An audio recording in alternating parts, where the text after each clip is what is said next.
I think about the summer trips we took when I was a kid. We took a 2 week road trip every year.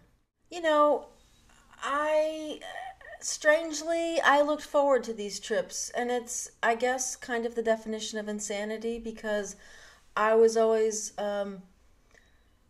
hopeful that this year was going to be our Brady Bunch year. We would have a road trip where maybe hijinks and hilarity would ensue, and it really was more like the Manson family. It was ugly and um, yeah, meetings and whatnot, and it was yeah it never was what I hoped it would be. But every year I hoped it would be that. So that's the definition of insanity, right? Doing the same thing over and over again and expecting a different outcome. There were six of us, and for whatever reason, my mom did not feel the need to buy a car that would hold her four kids. So we had a Buick. My parents, God bless them, well, I don't know why they had children because they didn't really want us, judging by the way they were. Speaking of cars, my dad bought a little MG convertible. And if you're not familiar with an MG convertible, it's a two-seater. Four kids, a wife, and you buy a two-seater. Really? Really? That just doesn't scream, I love my family, does it? No. We would set out on a 2 week trek all over the United States, which was kind of fun in that regard of seeing the country. I did enjoy that. And of course, we packed for the 2 week trip, right? So we had 2 weeks worth of clothes, and my mom packed a cooler full of food, and we had bags full of food, and she had this mindset that there were no stores outside of our neighborhood. Because she packed enough food for the 2 weeks. We didn't eat out at fast food restaurants. We would never have stopped through a drive-through and had lunch. We went to a rest stop and made sandwiches, which was fine. And we, got to run around, run some energy off, and get back in the car and continue on. And that was fine. I don't mind stopping at a rest stop and eating. That was kind of fun.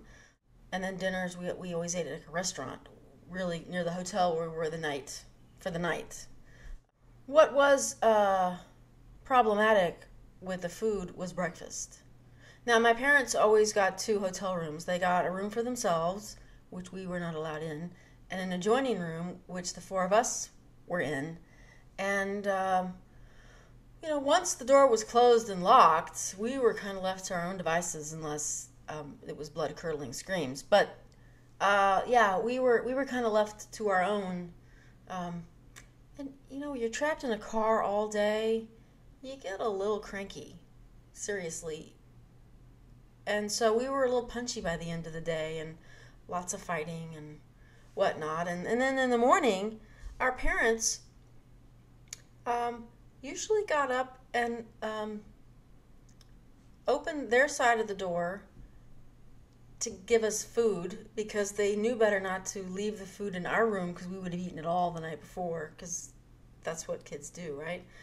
So they would leave us breakfast, and then they would go downstairs and have a nice hot pancake, egg, bacon, nice hot, quiet breakfast for two.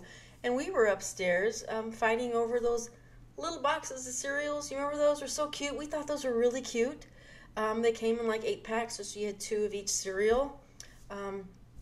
The thing was, though, is we all liked the same cereal. And looking back, it would have made sense for my mom to have bought one big box. And, we just had little paper bowls and eaten that way. Really. But I think we all got excited at the little boxes because, as kids, we felt like we were giant people. And that was fun for a bit.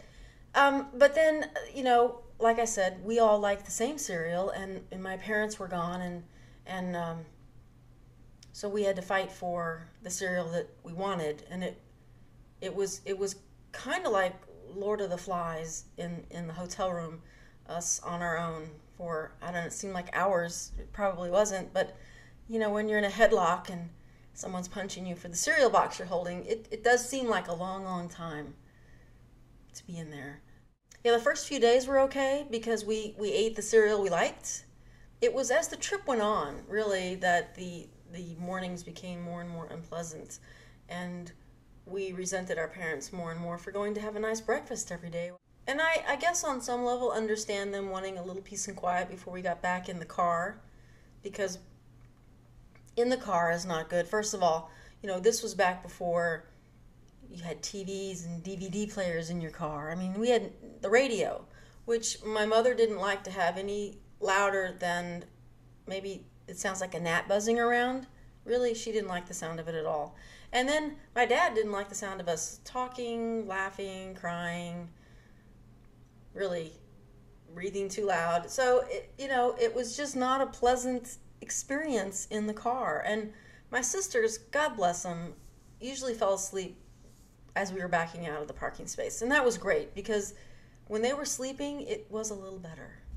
But yeah, when we would fight for the seats, obviously that's what kids do when there's elbowing and pushing and whatnot. And it was just ugly times. And with the thinking that there are no stores outside of our neighborhood, if one of us fell sick, i.e. me, we never stopped at a drugstore to buy any, I don't know, aspirin or medicine or anything to help alleviate one's pain. No, if it wasn't in the car, we weren't gonna get it. And on one trip, I got an ear infection. And I don't know if anybody's ever had an ear infection that you can remember, but they are quite unpleasant. Painful, even. And I had a fever. I was miserable. My ear was killing me. I think I was 12, maybe 13. And I got a really bad ear infection. And there were times where I thought I was on a death march. We would stop at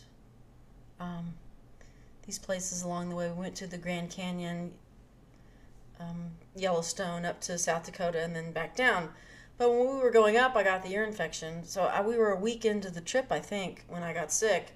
Yeah, we went to one ghost town, which we stopped, and the guy's like, it's a mile up this mountain to see the ghost town. And I was really sick, and I had to walk up there, and I really thought then that I wasn't going to make it home. I really thought I was going to become a ghost in the ghost town because it was awful. And my parents didn't seem to give a rat's ass whether I was sick or not. It was, why are you walking so slowly? I don't know if my dad was just oblivious to the fact that I was sick or he blocked that out. I don't know. But when we were looking at the slides later, he's like, you look really unhappy. Like, I was fucking sick.